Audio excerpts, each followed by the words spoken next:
E a gente está no processo, agora a gente está numa situação no Brasil, que aconteceu aquele evento lá na Altamira. E aquilo chama muita atenção para um Estado que se diz democrático, um Estado democrático de direito. Porque a fala é muito fácil. Tem que morrer. Não. Lá eles estão custodiados pelo Estado, e o Estado tem que lhes garantir condições de acautelamento, como também tem que garantir condições de trabalho para aqueles servidores que estão lá. E deixar bem claro que aquilo lá não é um agente penitenciário, são pessoas contratadas há mais de 20 anos, sem concurso, que estão prestando serviço naquelas condições tão desumanas quanto as condições de encarceramento daqueles homens. Lá, para você ter uma ideia, lá tem um concurso, já que foram aprovados mais de 450 agentes penitenciários que fizeram concurso, concorreram a uma vaga, e até hoje o Estado ainda insiste, os governos do Pará insistem em manter aquele quadro lá caótico.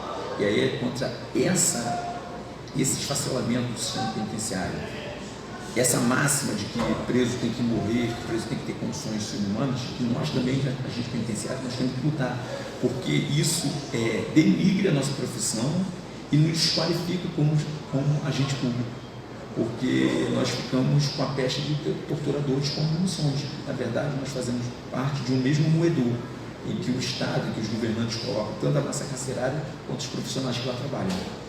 No Estado que se diz democrático de direito, nós temos que fazer valer o direito. E o que é o direito? O direito são as leis legisladas pelos legisladores, nas casas legislativas, no Congresso Nacional, Câmara e Senado, e que diz que o Estado tem que submeter, sim, alguém que comete crime à pena, à privação de liberdade e outras penas, mas de forma adequada. É o que não se vê, né? É o que não se vê e que usa isso com um discurso político, para mim, muito perverso e muito nefasto. Porque, à medida que a gente não se importa com o sistema penitenciário, a gente, na verdade, coloca homens de condições subhumanas que entram num nível de humanidade e saem num nível de desumanidade muito grande. Ou seja, nós retornamos para a sociedade não por conta do trabalho do agente penitenciário, deixar bem claro aqui, porque o agente penitenciário também entra nesse triturador de seres humanos, que é o sistema penitenciário. Por conta do descaso dos governos no Brasil nesses anos, nós chegamos a esse nível de Altamira, de Alcaçuz, de Compage, lá do Anísio Jobim em Manaus, e nós estamos aqui justamente para falar que nós somos totalmente contra o processo que quer se iniciar no Brasil, principalmente aqui no Sudeste, através dos governos eleitos do São Paulo, Minas, Rio de Janeiro e Rio Grande do Sul, um processo de privatização. Nós temos uma PL, um projeto de lei 190 na DERJ, já participamos de uma audiência pública, fomos veementemente contra esse projeto, somos veementemente contra, porque não acreditamos que a privatização vá resolver os problemas do sistema penitenciário, que até vemos isso como uma questão de valor axiológico muito grave. Por quê? Porque é você tornar o acautelamento de homens meios de lucro para empresários gananciosos. Tem isso aí também, né? E aí, isso para mim é uma coisa que não se negocia. Tornar o acautelamento de homens que praticam crime, que causam dano sim à sociedade, que matam, roubam, traficam, praticam toda sorte de crimes, e fazer com que esses homens deem lucro à iniciativa privada, eu acho que isso é um retrocesso, que inclusive nós sabemos que nos Estados Unidos, que as pessoas usam muito como parâmetro, esse processo ele está evoluindo, ele não está evoluindo. As unidades, os estados federados lá nos Estados Unidos, eles estão, e as unidades do governo central, eles estão evoluindo, ou seja, eles não estão mais avançando no processo de privatização. Já viram que não é por aí, né? Já viram que não é por aí. Você não pode tornar uma sociedade cujo o crime assola sobremaneira essa sociedade, que os índices estão cada vez maiores, e você tornar isso um meio de que o capital entre nesse filão e abocanhe uma fatia dos recursos públicos através das privatizações de presídios. Então, nós vamos lutar, nós vamos nos colocar contra, mas não por conta de tão somente de uma garantia dos nossos empregos. Não, isso também, não sejamos hipócritas, isso também, mas sobretudo por uma questão de princípio. de valor, uma questão axiológica de valor, porque nós somos contra de trazer do encarceramento um meio de lucratividade. Isso aí tem que ser visto e realmente o senhor tem razão. Quanto a isso, é um abandono geral e privatização, acho que não é por aí também, né? E aí... como acabou de falar, né, vocês precisam de outras, né, de outros recursos, né, outras ideias para colocar. Concomitante a isso, nós temos aqui no Rio um projeto, né, uma ideia lançada pelo governador eleito. Eu vou até citar aqui que o senhor vai falar sobre a verticalização, né, que em fevereiro, vou explicar aqui, em fevereiro deste ano, o governador do Rio anunciou a criação de um conjunto de presídios verticais, né, em Jericenó, em Bangu, no oeste da cidade. O projeto prevê a construção de um edifício de até 10 andares, é isso? É isso, entendeu? Mas... Você já se mostrou com todo respeito, totalmente ao contrário. Não só eu, não é uma questão de eu ser contra tudo e todos, não é essa a questão que está sendo levantada por nós, inspetores penitenciários, e pela representatividade da classe. É que, em decorrência desse projeto, dessa ideia do governo, foi feita uma audiência pública na Defensoria Pública, pelo núcleo do Sistema Penitenciário da Defensoria Pública, no SPEM, no dia 26 de abril de 2019. E lá foram alguns especialistas em arquitetura prisional, foi convidado, claro, o pessoal da Secretaria de Infraestrutura e Obras do Governo do Estado, e lá nós submetemos essa ideia ao debate. E ficou muito claro. O senhor até disse que o problema penitenciário não se resolve com a arquitetura. Eu até vi um trecho da sua entrevista. Quem dera que o sistema penitenciário se resolvesse com uma questão arquitetônica. Ia ser bom, né? Isso aí, pra gente, o melhor que tenha sido a ideia do autor dessa ideia, nós vemos total desconhecimento de quem projeta uma unidade prisional nesses moldes, quando nós tivemos unidades prisionais aqui no Rio, em condições parecidas com 3 pavimentos, e que nós tivemos rebeliões em 2004 e em 2006 nessas unidades, que foram totalmente complicadas a resolução do problema por conta justamente da arquitetura.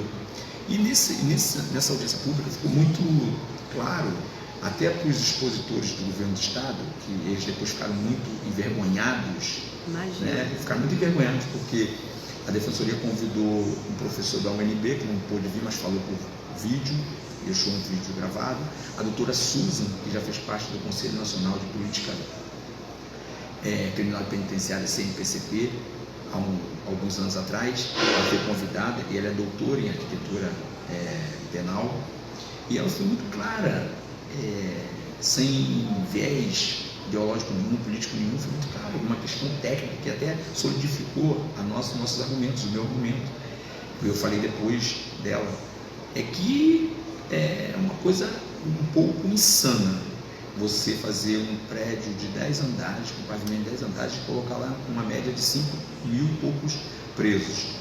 E a doutora Susan, as pessoas, só na verdade quem acredita nesse projeto é quem desenhou, botou ele no papel, chegou, espalhou o papel na mesa, hoje a mesa no computador, e fez lá em 3 dimensões. Só quem acredita nisso, porque nós que vamos operacionalizar essa arquitetura com presos, nós não acreditamos. E eu vou dar um exemplo, você vai nos principais prédios públicos, vou dar um exemplo da minha secretaria, você vai aqui na Secretaria de Administração Penitenciária, aqui no prédio central, os elevadores não funcionam. Aqui na cidade, aqui do lado do Comando Militar do Leste, você vai na nossa escola de gestão penitenciária, o elevador não funciona. Eu não sei se é para rir ou para chorar isso, e aí, porque nada funciona. Eu não sei da onde que surgiu essa ideia. Aí essa ideia me parece muito mais aquela ideia política de aparecer, de fazer um prédio que dê visibilidade, como se estivesse fazendo algo novo, algo extraordinário, que vai solucionar o problema do sistema penitenciário. E tem uma coisa, porque tem a resolução 9 de 2011 do CNPCP, que trata das diretrizes básicas da arquitetura penal. Inclusive, a doutora Susan fez parte dessa resolução. E é totalmente inviável, através das normas, das diretrizes básicas, pegar dinheiro do DEPEN e fazer esse tipo de construção.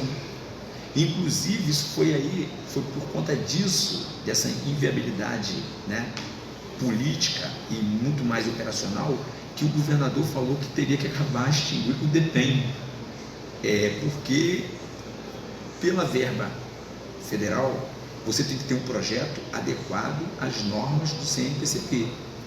Você pegar dinheiro do governo federal, do DEPEN, e aí fazer o que você quer com dinheiro que não é do seu orçamento, eu acho que o DEPEN não pode ser extinto.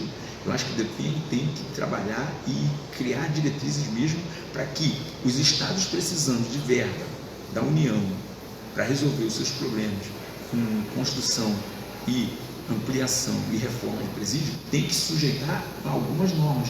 E parece que o governador não quer se sujeitar a norma nenhuma. Outros desconhecem, não quer se sujeitar. Ele não quer se sujeitar. Quando ele fala para mim, quando ele fala, com todo respeito, quando ele fala que o DEPEN tem que ser extinto, é porque ele não quer nenhum óbice ao projeto dele.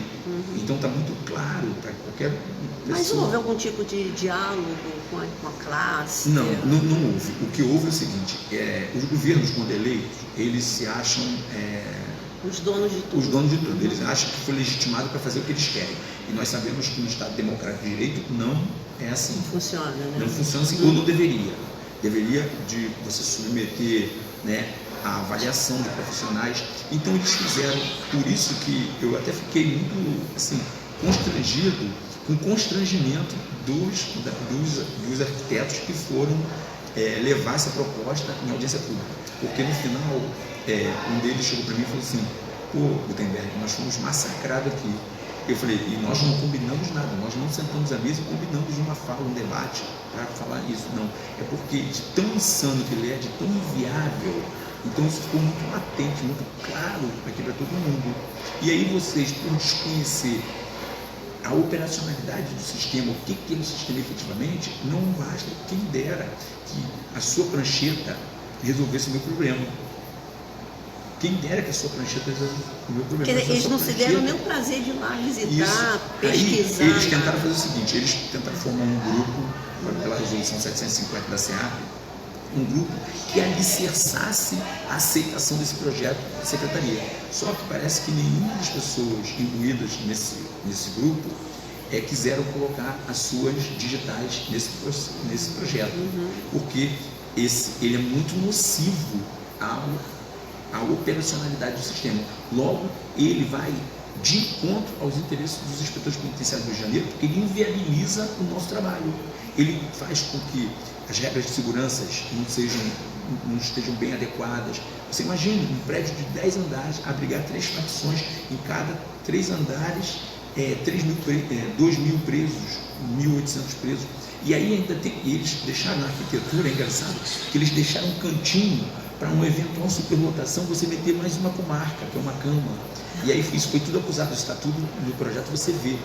Então, nós não acreditamos nessa varinha de condom, de que eleito um governo sem uma humildade básica de conversar francamente com os operadores desse sistema e fazer uma coisa de cima para baixo, como vários governos fizeram, e nós sabemos que não deu certo. Eu não quero falar de passado, mas nós temos exemplo aqui no estado do Rio, principalmente. E vocês, eu acho que são os mais capazes para falar o que serve, o que não serve, o que vocês estão precisando, né?